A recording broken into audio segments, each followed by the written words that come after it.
Саламатсыңар урматтуу окуучулар.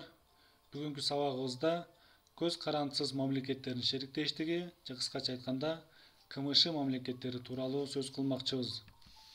Бул сабакта биз КМШ тууралуу, анын уюшулуу максатын, аткарып аткан иштерин окуп үйрөнөбүз жана КМШнын курамына кирген өлкөлөрдү, алардын ички жана сырткы байланыштары тууралуу маалымат алмакчыбыз. Көз карандысыз мамлекеттердин шериктештиги бул мурда СССРдин курамында болгон айрым мамлекеттердин ортосундагы кызматташтык мамилелерин жөнгө салуу үчүн түзүлгөн эл аралык уюм болуп эсептелет. Бул жерде айрым мамлекеттердин деп айтылганын себеби СССРдин курамына 15 мамлекет кирген, бирок 15нин баардыгы бул уюмга кирген эмес.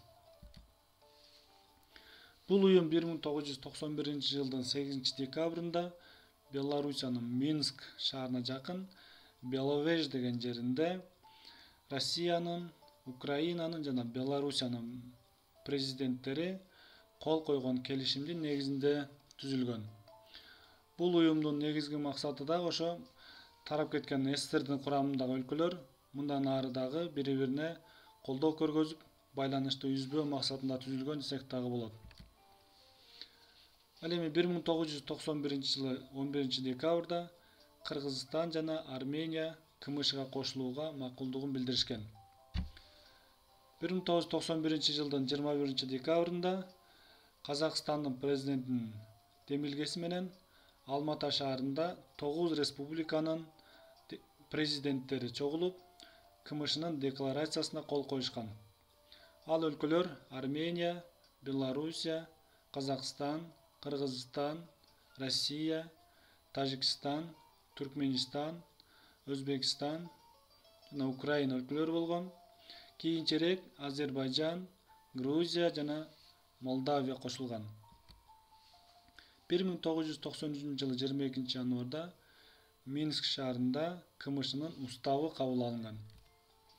Ал эми 1994 жылдын март айында Бириккен Улуттар уюму КМШ мамлекеттерине байкоочу статусун алган. Көз карандысыз мамлекеттердин шериктештигинин курамына Азербайжан, Армения, Белоруссия, Казакстан, Кыргызстан, Молдова, Россия, Тажикстан, Түркменистан, Өзбекстан жана Украина кирет. КМШнын курамына Балтия өлкөлөрү же болсо Латвия, Литва, Эстония башынан эле киришкен эмес. Алар Европа жака, Европа биримдигине кирип кетишкен. 2005 жылдын август айында Түркмөнстан КМШнын курамынан, чыныгы курамынан чыгып, бирок байкоочулук курамына өтүп, ошол менен азыркы убакка чейин байкоочулук курамына келатат. Ал эми Грузия 90 жылдын декабрь айында кошулган, бирок 2009 жылдын 18 августунда официалдуу түрдө чыгып кеткен. Бул уюмдун негизги максаты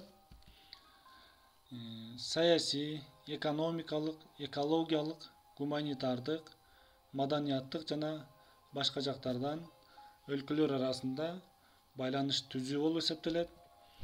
Уюмдун курамындагы мамлекеттин ар тараптуу экономикалык жактан өнүгүүсүн камсыздоо, адам укуктарын жана эркиндигин камсыздоо, эл аралык тынчтыкты жана коопсуздукту камсыздоо, бири-бирине укуктук жана башка жактан жардам көргөзүү, өлкөлөр арасындагы чыр-чатактарды жана конфликттерди тынчтык жолу менен чечүү болуп эсептелет.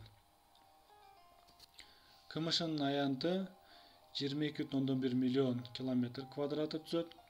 Туруктуу жашаган калкы 2016 жылкы статистика боюнча 283 миллиондон ашкан. Ал эми калктын орточо жыштыгы 1 километр квадрат жерге 13 киши туура келет. Көз карандысыз мамлекеттердин желеги 1996 жылы 19 январда бекитилген. Бул эмблемасы, бул болсо ошо шериктештикке кирген өлкөлөрдүн гербтери. Бул уюмга кирген өлкөлөр жыл сайын чогулуп, ар кандай маселелер боюнча талкууларды жүргүзүп, маселелерди чечип турушат. Бул картага көңүл бурсаңыздар, бул КМШ мамлекетинин мүчөлөрү, ал эми жаш көк менен белгиленген КМШнын байкоочу мүчөсү, азыркы убакта Түркмөнстан ошо 2005 жылдан баштап байкоочулук мүчөдө. Ал эми КМШдан чыгып кеткен мамлекет болсо Грузия кызыл менен белгиленип турат. КМШнын факт түрүндөгү мүчөсү азыр Украина, чыныгы официалдуу чыккан эмес, бирок факт түрүндө мүчөсү болуп эсептелет. Ал эми КМШнын кээ бир структураларына мүчө өлкөлөр же болбосо байкоочулар бул Монголия байкоочу катары келет. КМШнын 25-чи юбилейлик саммити 2016 жылы Бишкек шаарында өткөрүлгөн. КМШ мамлекеттеринин ички жана сырткы байланыштарына токтоло турган болсок, 15 апрель 1994 жылы КМШ мамлекеттери эркин экономикалык аймак түзүүнү макулдашкан. 1995 жылы Казакстан, Белоруссия, Кыргызстан, Россия жана 1998 жылы Тажикстан кошулуп бажы биримдигин түзүшкөн. Бул бажы биримдигинин негизги максаты экономикалык интеграция болуп саналат. Евразиялык экономикалык биримдиги 2000 жылы бажы биримдигинин өлкөлөрү Казакстан, Россия, Белоруссия, Кыргызстан, Тажикстан тарабынан бирдиктүү экономикалык мейкиндиктин базасында Евразес түзүү жөнүндө чечим кабыл алышкан. Мунун максаты КМШга мүчө өлкөлөрдүн, анын ичинде микроэкономикалык, акча кредиттик, финансы жана социалдык тармактардагы экономикалык саясатты координациялоону камсыз кылган кызматташтык чөйрөсүн кеңейтүү болуп саналат. Шанхай кызматташтык уюму бул 1996 жылы Шанхай бешилтиги деп түзүлгөн. Казакстан, Россия, Кытай, Кыргызстан жана Тажикстан бешөө биригип, кийин Өзбекстан кошулганда Шанхай кызматташтык уюму деп өзгөртүлгөн. Мунун максаты экстремисттик жана эл аралык терроризмге каршы күрөшүү жана соода-экономикалык мамилени жакшыртуу болуп саналат. КМШ мамлекеттерине кыскача мүнөздөмө бере турган болсок, азыр кыскача көрөлү. Казакстан борбору азыркы убакта Нур-Султан шаары деп которулду. Бул экономикасы тез өсүп жаткан 10 өлкөгө кирет. Азыркы убакта көптөгөн кен байлыктары бар. Ошолордун ичинде нефть жана уран да өндүрүлүүдө. Азербайжан бул борбору Баку шаары экономикалык жактан өнөр жай борбору болуп саналат. Өлкөдө нефтинин көп запастары бар. Өзбекстан борбору Ташкент шаары экономикасы күн сайын өнүгүүдө. Негизинен пахта жана алтынды экспорттойт, машина өндүрүшөт. Кыргызстан борбору Бишкек шаары кооз жаратылышы, бийик тоолору, меймандос эли менен белгилүү.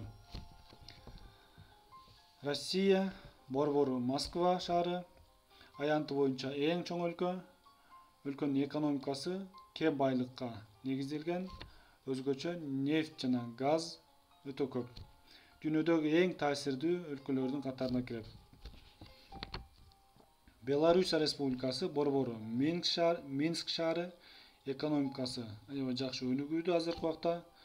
Өлкөдө айрыкча айыл чарба тармагы жакшы өнүккөн. Картошка өстүрүү боюнча дагы дүйнөдө алда турат. Тажикстан борбору Душанбе шаары бийик тоолуу өлкө. Тоолуу ландшафты альпинисттерди өзүнө тартып турат.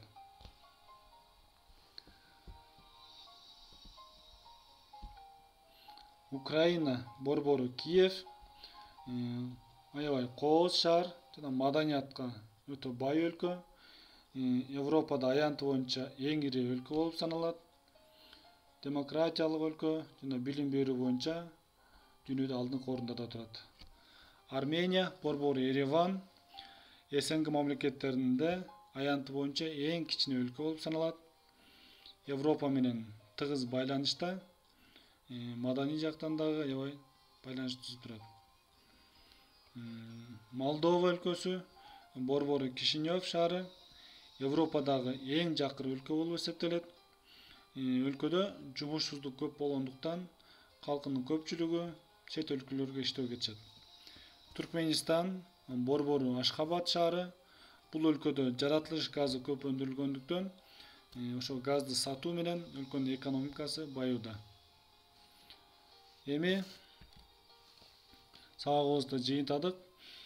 Үйгө тапшырма берейин. Үйгө тапшырма бул контурдук картага КМШга мүчө болгон өлкөлөрдү, анын байкоочу мүчөсүн, КМШдан чыгып кеткен мамлекеттерди, КМШнын факт түрүндөгү мүчөсүн, жана КМШга байкоочуларды өз-өзүнчө кылып белгилеп келебиз. Анда эмесе сабагыбыз жыйынтыкталды. Көңүл бурганыңарга чоң рахмат.